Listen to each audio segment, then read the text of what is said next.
હાય good evening. First પાર્ટમાં આપણે સમજ્યું કે ઓગસ્ટના છેલ્લા 10 વર્ષમાં નિફ્ટી 50નું પ્રદર્શન કેવું રહ્યું, પરંતુ હવે આપણે સેકન્ડ પાર્ટમાં સમજીએ કે કયા સેક્ટરે કેવું પરફોર્મન્સ આપ્યું છે, કયા સેક્ટરમાં આપણને વધુ દબાણ જોવા મળી રહ્યું છે. ચાલો છેલ્લા ઘણા વર્ષોમાં હિસ્ટોરિકલ ટ્રેન્ડ કેવો છે આપણે સમજવાની કોશિશ કરીએ. સૌથી પહેલાં વાત કરશું આઈટી સેક્ટરને લઈને. તો ઓગસ્ટ દરમિયાન આઈટી સેક્ટર્સ ઘણી વખત સારું પરફોર્મન્સમાં આપણને જોવા મળી રહ્યું છે, પરંતુ તેનું મુખ્ય કારણ એ છે કે આ સમયગાળામાં ખાસ કરીને યુએસ ઇકોનોમી, ડોલર ઇન્ડેક્સ અને યુએસ ફેડ સંબંધિત અપેક્ષાઓ અહીંયા જોવા મળી હતી, જેનો સીધો સપોર્ટ આઈટી કંપનીઓને જોવા મળ્યો હતો. જ્યારે ડોલર મજબૂત બને છે ત્યારે રેટ કટની અપેક્ષા વધે છે અને ત્યારે આઈટી કંપનીઓને અહીંયા સીધો ફાયદો થતો જોવા મળી રહ્યો છે.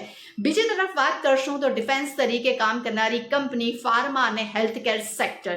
જ્યારે વૈશ્વિક માર્કેટમાં અનિશ્ચિતતા વધે છે ત્યારે ખાસ કરીને રોકાણકારોની નજર અહીંયા ફાર્મા અને હેલ્થકેર કંપની પર સીધી પડતી હોય છે, જેનો સીધો ફાયદો જે છે આ બંને સેક્ટર્સ પર જોવા મળે છે. ત્રીજા નંબર પર બને છે એ છે એફએમસીજી સેક્ટર.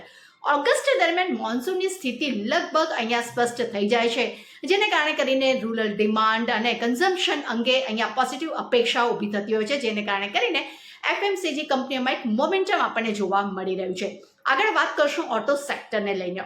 ખાસ કરીને ઓગસ્ટની ફેસ્ટિવ સિઝનની તૈયારીઓ અહીંયા શરૂ થતી જોવા મળી રહી છે. ઇન્વેન્ટરી બિલ્ડઅપ અને ખાસ કરીને ડિમાન્ડ એક્સપેક્ટેશનના કારણે કરીને ઓટો સેક્ટર્સમાં એક ઘણો જ ઇન્ટરેસ્ટ જે છે રોકાણકારોનો જોવા મળતો હોય છે. આગળ વાત કરશું તો મેટલ સેક્ટર ઉપર.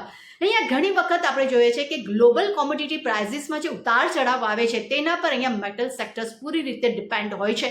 અમુક ટાઈમે જો અગર વૈશ્વિક માંગ નબળી હોય છે તો મેટલ સેક્ટરમાં દબાણ પણ જોવા મળે છે.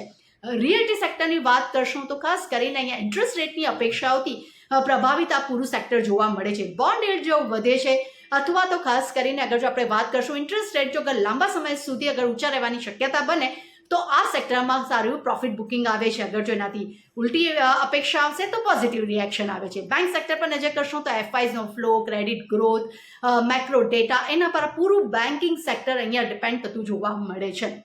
અને ઓગસ્ટ મહિનાની વાત કરશું તો બેન્કિંગ સેક્ટર ઘણું જ મિશ્ર જોવા મળ્યું છે. એટલે હિસ્ટોરિકલ ટ્રેન્ડ જે છે એ જો બતાવી રહ્યું છે કે ઓગસ્ટ દરમિયાન ખાસ કરીને ડિફેન્સિવ અને એક્સપોર્ટ આધારિત સેક્ટર્સ અહીંયા ખૂબ જ મજબૂત પ્રદર્શન દેખાડતા જોવા મળ્યા છે અને વધુ પડતા કોમોડિટીઝ અને રેટ સેન્સિટિવ સેક્ટર્સ જે છે ત્યાં ઘણી જ એક વોલેટિલિટી પણ જોવા મળી રહી છે. પરંતુ હવે આગળ નજર કરશું કે કયા એવા મેક્રો ટ્રિગર્સ જે ખાસ કરીને US Fed Reserve, foreign investors, monsoon, crude oil, આ બધા પરિબળો જે છે તે ઓગસ્ટ દરમિયાન માર્કેટને કેવી રીતે પ્રભાવિત કરશે તે જાણીશું પાર્ટ 3માં.